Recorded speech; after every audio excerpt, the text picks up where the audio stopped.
Before I get into this, I want to give you a warning.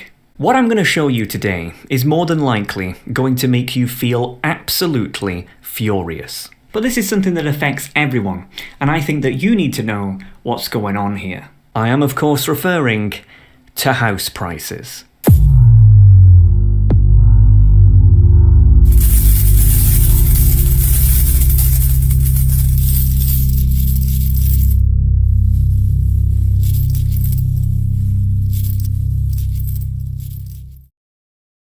If you've ever dabbled in psychology before, you'll know that one of the first concepts you'll come across is Maslow's hierarchy of needs. This pyramid defines what makes people happy by categorizing people's desires. The most important desires are those at the bottom, such as air, water, and food, which are essential just to even survive. When those desires are achieved, we can then move upwards and get onto things such as security, employment, friendship, intimacy, respect and self-esteem, until finally reaching the top of the hierarchy, self-actualization, whereby it is here that people are said to reach true happiness. And you may have noticed that one of the desires that is considered to be essential is shelter, which, of course it is. After all, how can you feel secure in life if you're homeless and have nowhere to call your own? How can you be employed when you need an address to open a bank account in order to get paid? How can you have a partner and raise a family when you have nowhere to raise them? Shelter is not something that is optional for human beings, but a requirement just to even function. Yet houses are of course hugely expensive. Very few people who just moved out of their parents' place can afford to immediately purchase a house outright. So, what do people do? Well, they of course get a little something called a mortgage. Banks buy up houses outright and let people live in them, whereby said people then pay off a set monetary sum to the bank every month, whereby over the period of around 20 years or so, they will have paid for the house in its entirety, and that house will now be theirs. Despite being a corrupt system in of itself, for many decades it worked quite great, with millions of people around the world slowly owning their own properties, which in turn gave themselves huge amounts of security and stability, while at the same time ensuring that their next of kin had something to inherit. However, in recent years, many young people in their 20s and 30s have found it borderline impossible to even pay the required down payment for a mortgage, never mind paying it in its entirety. And the reason for this is that house prices have absolutely surged to the point of ludicrous unaffordability for the average person. But why? Well, the truth is there isn't just one reason why house prices have gone up, but three that I like to call the three I's: inflation, investors, and immigration. Let's start with inflation. Forget houses for a moment. Those of you who have been shopping for anything lately, whether for food or gas, have probably noticed that the price of almost all goods and services have absolutely skyrocketed in recent months. Many people have blamed such price hikes on certain politicians they don't like, whether left-wing or right-wing. But the truth is that this simply isn't the case. The real reason why the prices for everything are going through the roof is that fundamentally, our economic system is completely corrupt to the core, especially when it comes to dealing with an unexpected crises. For example, in early 2020, a pandemic began, whereby governments told their people that in the interests of public health, national lockdowns were to be implemented as to limit potential infections. As such, people in professions whereby it was possible to work from home, such as office workers, had their working arrangements changed as to ensure that they could still work despite such newfound circumstances. However, there were also many people who were in professions whereby it was simply impossible to work from home. A builder, for example, can't exactly build from their bedroom. However, pandemic or not, such people still have bills to pay and mouths to feed. And so what governments decided to do is to give such people a furlough, which is essentially a form of temporary welfare payment as to cover their lost earnings while they were unable to work. Well, sounds good so far. The problem, however, is that the money to fund such expensive furlough schemes obviously has to come from somewhere. But governments don't actually produce any economic value themselves. They merely harvest money from individuals via taxes and then allocate such funds as they see fit. However, in such times of crisis, such as a pandemic, there is of course less tax available to harvest, as there is simply less people in employment who can pay such taxes. Yet at the same time, there is a higher demand for government spending in order to fund such furlough schemes, and the obvious increase in healthcare spending that comes with such a scenario. Essentially, the supply of tax money was lower than usual, but the demand for government spending was higher than usual. So, what did our central banks decide to do to pay for such demands? They simply printed more money. Yeah. To visualize this, here is a graph of the M1 money supply of the United States. As you can see, the supply remained relatively stable up until February 2020, whereby it absolutely went through the roof.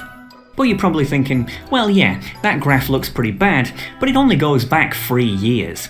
I'm sure it's not that bad, right? But it doesn't matter if you go back 10 years, 25 years, or even 50 years.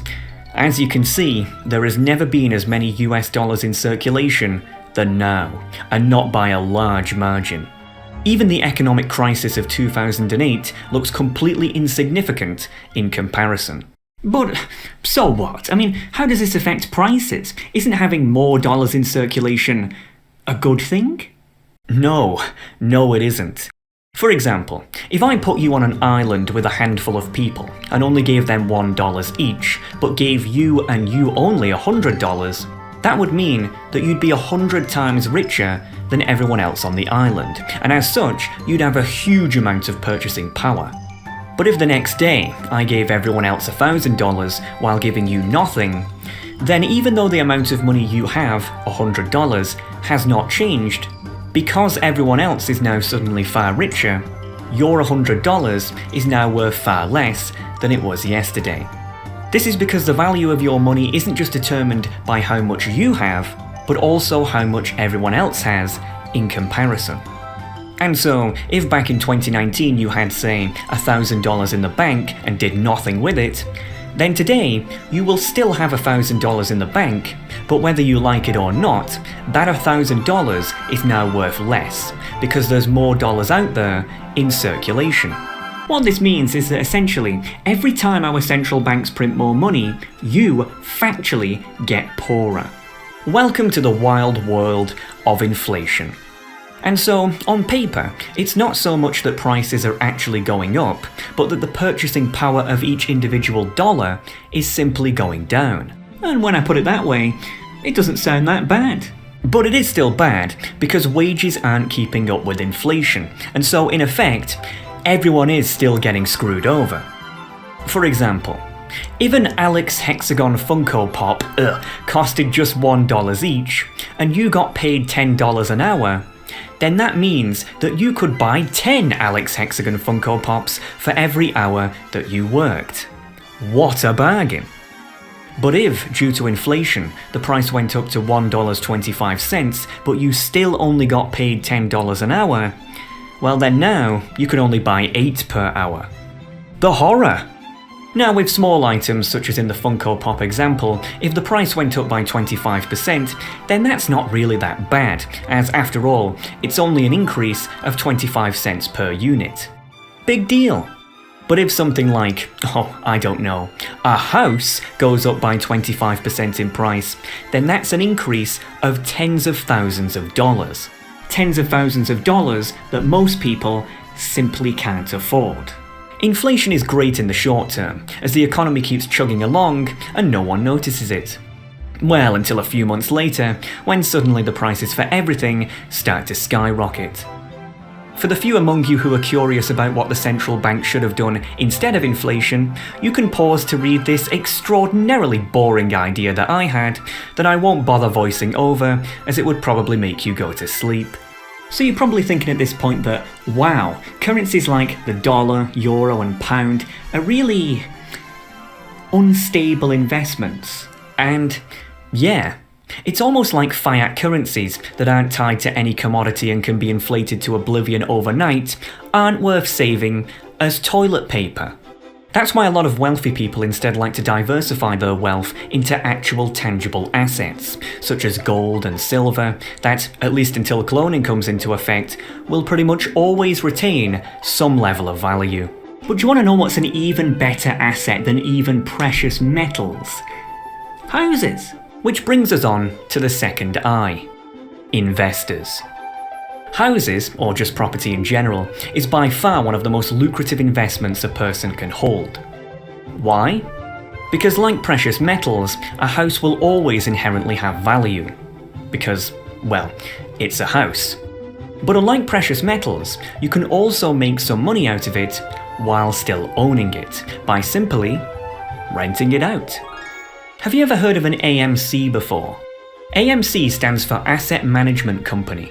Investors pay AMCs to invest their money into numerous different assets, such as shares in companies, in the hopes to increase their wealth, of which the AMC will of course take a cut. There are many AMCs all around the world that handle billions of dollars in assets. However, the largest AMCs in the world don't just deal in the billions, but the trillions. Trillions with a T. The largest AMC in the world is BlackRock, who has over $10 trillion worth of assets under its management. For reference, the gross domestic product of my entire country, the United Kingdom, is just over $3 trillion. That means that BlackRock has more assets under its belt than 3.5 United Kingdoms. In fact, BlackRock alone is said to accommodate around 10% of all global finances. 10% of the entire world under one company.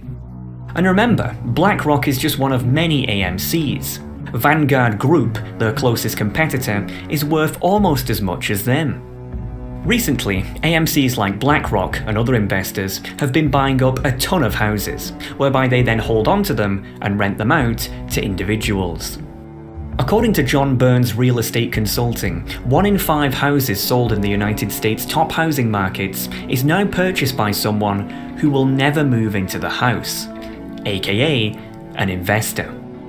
And this correlates well with Redfin analysis of American county housing records, whereby here we can see that in the year 2000, less than 6% of American homes were bought by investors. But by 2021, this number has more than tripled to a whopping 18.2%, the highest number since records began.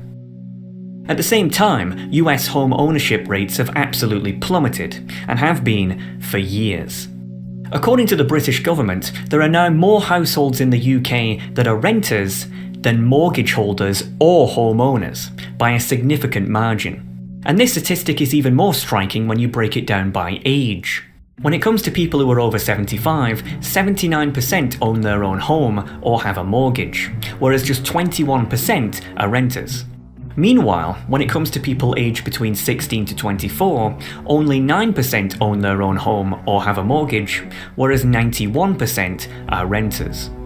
Now, some of you might be thinking, well yeah, I mean, that's how it's meant to work.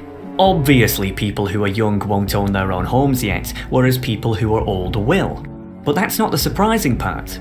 The surprising part is how few young people today are actually getting mortgages at all. When it comes to the 25 to 34 demographic, which is when people typically get a mortgage, only 43% of people actually have, whereas 57% of people are still renting. Even if I was to raise the bar by 10 years to the 35 to 44 demographic, the amount of renters is still a staggering 45%. The UK and other Western countries are quickly becoming nations of renters, made up of the haves and the have-nots. The haves being made up of rich people who can simply buy whatever they please, as well as older people who managed to snag a property back when the housing market actually made sense.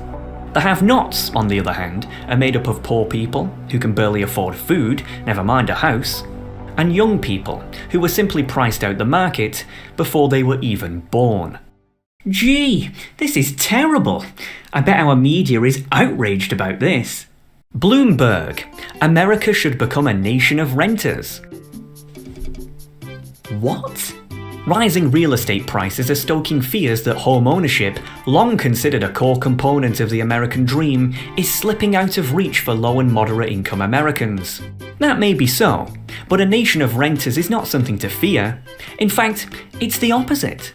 No. I don't know about you, but I think that most people would rather own their own house. To see the US as a nation of renters requires a revision of the American dream of home ownership. This country was always more about new frontiers than comfortable settlements anyway.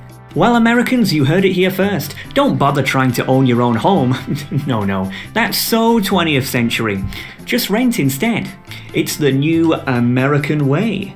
But who the hell trusts Bloomberg when it comes to matters of finance anyway? These guys are all about investing.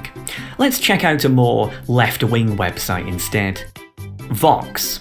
Everyone wants to blame BlackRock.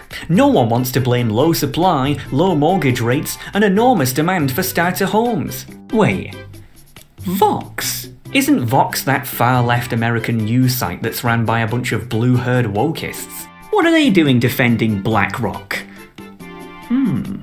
Well, let's see here. Vox is owned by Vox Media, who in December 2014 raised $46.5 million, led by the growth equity firm General Atlantic. The CEO of General Atlantic is a man by the name of William E. Ford, who just so happens to sit on the board of BlackRock.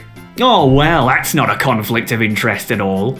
Yes, as per usual with these so-called left-wing news websites, they only seem to exist in order to foster divisive and distractionary identity politics issues, as to make the naive youth believe they are some sort of social justice revolutionary.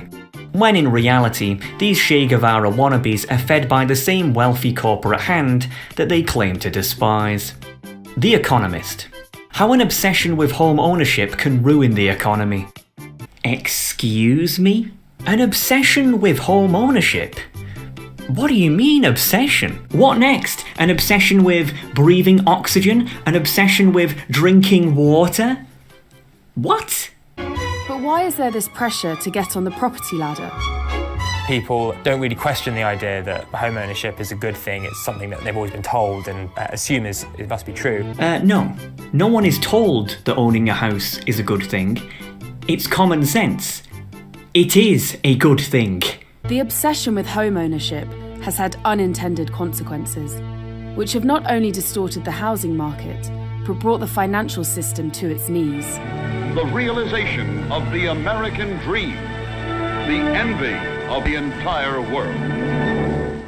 I have never seen a more disingenuous piece of propaganda in my life.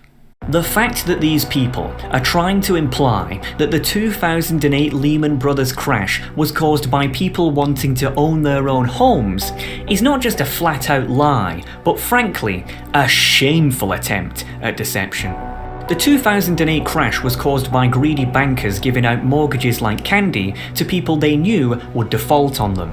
The 2008 crash wasn't caused by the poor, it was caused by the rich. And gee, I wonder who owns The Economist. Is it poor people or rich people?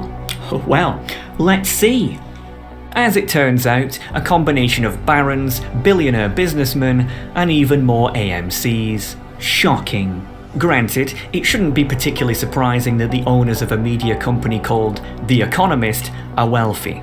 After all, nobody wants to take fiscal advice from a homeless person. But it really begs into question, do all these billionaires really have our best interests at heart? No, obviously not. While the wealthy live in huge mansions, they want you to rent for life. While the wealthy pollute our planet, they want you to sacrifice for them. While the wealthy eat the finest of foods, they want you to eat insects. No, really. In 2017, not a single person on Earth had a net worth over $100 billion. 5 years later in 2022, and 8 out of the top 10 do. Yeah, something tells me that letting billionaires buy out all of our media probably wasn't a wise idea after all. There's a reason why small one-man channels like mine, who this platform was made for in the first place, have to rely on the generosity of viewers manually sharing our productions via word of mouth. Meanwhile, billionaire-owned enterprises like The Economist have the algorithm spread their nonsense to the masses far and wide. And that reason is that all these wealthy corporates seem to scratch each other's backs, desperately trying to normalise their financial oppression over the masses. The countries in dark and light blue have no restrictions on foreign investors buying up their land, whereas those in red forbid it outright. Notice how only China and India protect their people from predatory corporations, whereas the Western states mostly don't even try. Could it be because the governments who rule over these states always put the interests of big business first over their own citizens? Yes. Yes, they do. Any competent government would flat out prevent asset managers from buying a single property within their nations, and all investors, both foreign and domestic, for that matter. Houses are not an investment, something that can be used to leverage the poor out of what little cash they have. Houses are a fundamental requirement to even exist on this earth. It is a nation-state's duty to ensure that its citizens have access to safe and affordable housing, not let trillion-dollar companies waltz in and steal from their own citizens. If you want to know how little Western politicians actually care about their own citizens, then you need look no further than this clip. Canada, being under the iron grip of the Trudeau government, has suffered greatly, with their house prices surging to levels never before seen. In the Canadian House of Commons, a politician by the name of Pierre Poilievre attempted to ask a member of the Trudeau government why house prices have gone up so much. Let's count how many times he avoids answering such a simple question. For the Minister of Middle Class Prosperity, who is a member of Parliament here in Ottawa, what is the average cost for a home in the city of Ottawa? The Honourable Minister. Mr. Speaker, my title is the Minister of Tourism and Associate Minister of Finance. I'm sure my honourable colleague across the way knows that. But let me say, Mr. Speaker, 156,000 jobs. The Honourable Member for Carleton. The Minister of Treasury Board can help by telling us the average cost of a house in the nation's capital. The Honourable Minister. Mr. Speaker, I want to say 106% of jobs have been recovered since the lowest point of the pandemic. Member for Carleton. What is the average increase in house prices since this government took office in 2015? The Honourable Minister. Mr. Speaker, Canada's economy contracted by 17% between February and April 2020, the largest and most sudden contraction in real GDP since the Great Depression, and we're already back. Honourable Member for Carleton. Just the average house price. The Honourable Minister. 5.5 million Canadians lost their jobs, and they're all back. Member for Carleton. And what would they pay for the average house? The In Minister. 2020, unemployment more than doubled from a pre-pandemic level of 5.7% to a record of 13.7%, 6% now. Member for Carleton. I think there's a problem with the audio in the chamber. The question was, what is the average cost of a house in Canada today? The Honourable Minister. Mr. Speaker, our government has made historic investments in housing affordability, and we will continue to do so. The Honourable Member for Carleton. And how affordable are such houses? The Honourable Minister. Mr. Speaker, our government has made historic investments in housing. We will continue to do so that housing is affordable for all Canadians. Honourable Member for Carleton. If so, how much have house prices increased since this government took office? The Honourable Minister.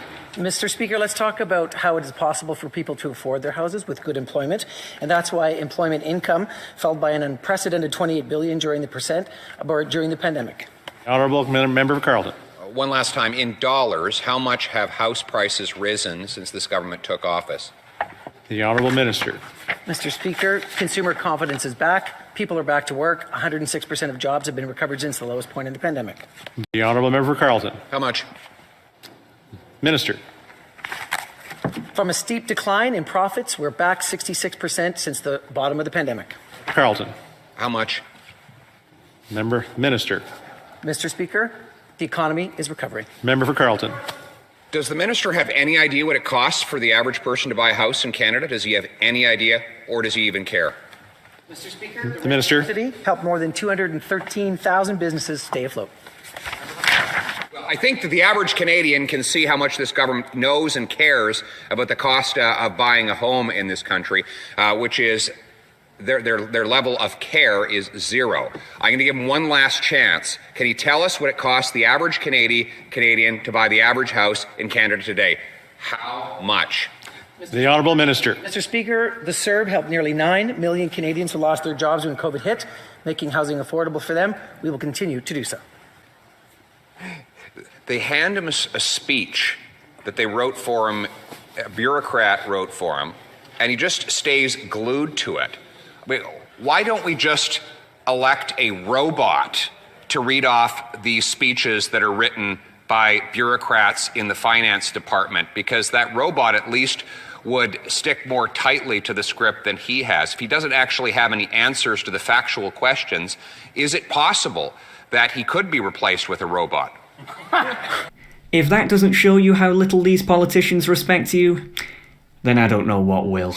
Which brings us on finally to the final I. Immigration. As I've said many times in the past, because all neoliberal Western nations have made it borderline impossible for their own young to start families without huge economic strife, said nations have had to import huge numbers of immigrants from wherever they can, in order to prevent the state from its inevitable economic collapse. Now, out of all the three I's, immigration is by far the one that most people are likely to focus on. And if you were to ask people which they think contributes most to house price increases, I guarantee that this would be the one they'd pick. But the reality is, it's actually the least. Now again, supply and demand is business 101. If the supply of houses can't keep up with the demand, which immigration obviously increases, then naturally this too will contribute in part to the huge increase in price. Yet during the pandemic, immigration worldwide took a nosedive, but house prices still continued to surge. According to the UK Office of National Statistics, from January 2021 to January 2022, the average UK house price went up by 9.6%.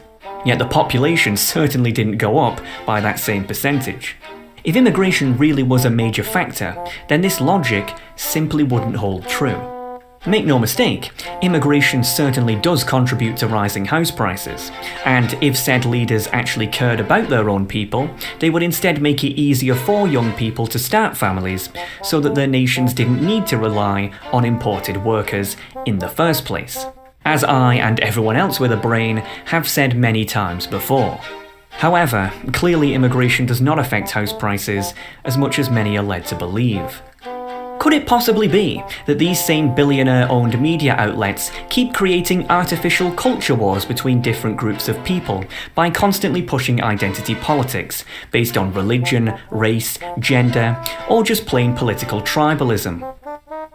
Now, make no mistake, I'm not making excuses for mass migration, the failed doctrine of multiculturalism, or any of the negatives that come with it.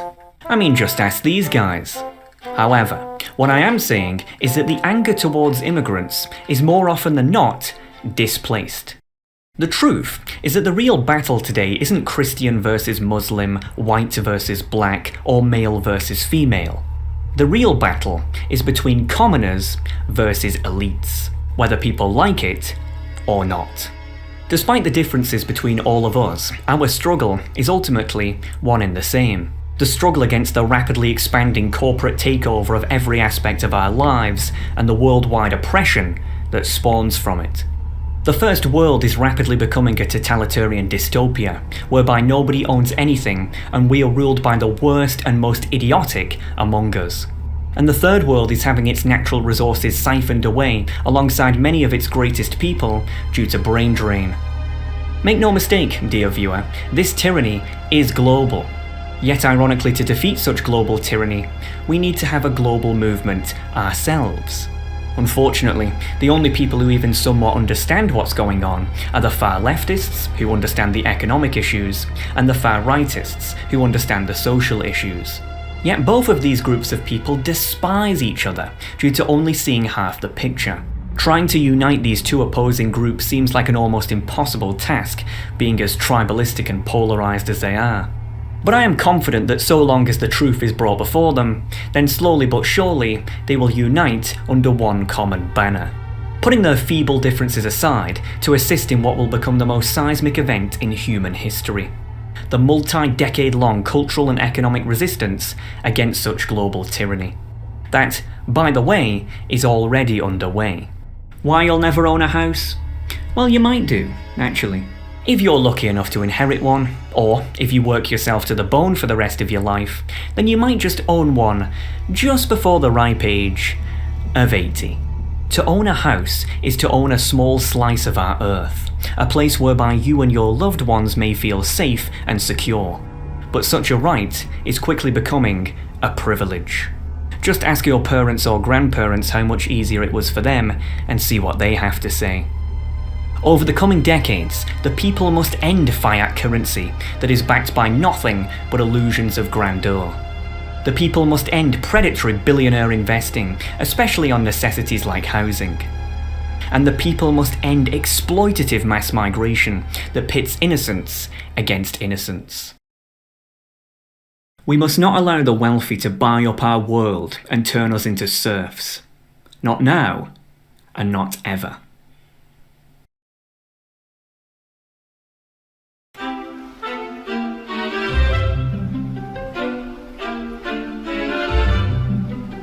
Alright folks, hope you enjoyed that. I don't know about you, but I'm getting really sick and tired of these rich bastards trying to pull the wool over our eyes. But from my observations, conservatives seem to understand this situation very well, whereas the ones who call themselves liberals, progressives, leftists, whatever the hell you want to call yourselves, they don't get it. And that's complete and utter opposite day to how it used to be 10, 20 years ago. It's absolutely mind-blowing. It's time to grow up. It's time to wake up, because this is absolutely getting out of hand. Now you can't afford a house, what next? Next they'll having you renting your toaster. A toaster where they charge you every single time you use it. Believe me, it's gonna happen. You watch. But anyway, I'd like to give my thanks to the Wall of Famers, and there's a lot of people here, I gotta say. Siories, I hope I'm pronouncing that right. Any name with an X is very complicated to pronounce, and I know all about that, trust me. My 2 pence, Scrofulus Rex, Wes FR, Philippe M, Andrew Hamrick, Lyrana. Lyrana, you're the only person I've ever come across in my life who's given me money just to bollock me in a PM. But besides the point, thank you very much. BW Gaming, name is still familiar. And Denton Cassels, don't worry sir, your secret is safe with me. Phew, my word, that was bloody difficult to make. You know, really, each of the Free Eyes deserves its own individual video. You know, this is like a trilogy all in one, really. Anyway, I've got to go and collect some stones and some talons, so I'll see you next time.